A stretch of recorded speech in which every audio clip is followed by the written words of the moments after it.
جب جنگ بدر ہوئی نا 70 کفار قیدیوں میں حضور نے مشورہ کیا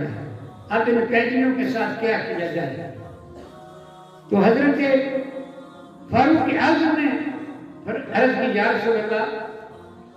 میری رائے یہ ہے کہ جس کا کوئی رشتہ دار قیدی ہے نا خود اسے قتل کرے تاکہ کافروں کو دوبارہ ہمارے ساتھ آنے کی جرأت نہ ہو. ابو بکر تیرا کیا خیال ہے؟ صدیق اکبر یا رسول اللہ اپنی ہیں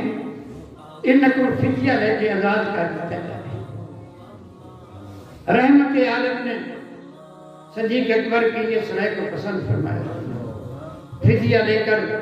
انہیں آزاد کر دیا. آزاد فدیہ دیتے ہوئے آزاد کرتے گئے اور حضور نے فرمایا تھا یہ حضور نے فرمایا ابو بکر کی مثال تو ابراہیم اور عیسیٰ علیہ السلام کی ہے. ابو بکر کی مثال ابراہیم میں جانتے ہو مہربان باپ ابراہیم مہربان باپ ابراہیم مہربان باپ کتنے مہربان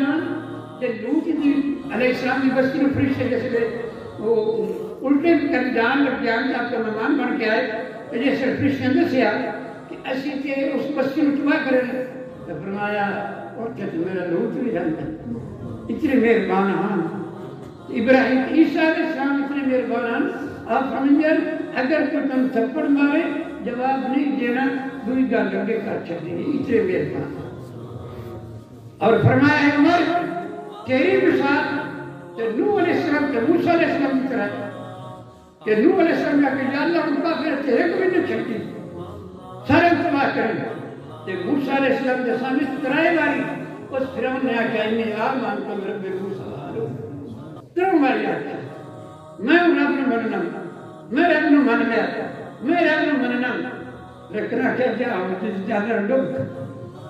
کہ فرمایا اے عمر تیری مثال کہ نوح اور موسیٰ علیہ السلام کی طرح ابو بکر کی مثال حضرت ابراہیم اور عیسیٰ کی طرح ایسی مثال کی.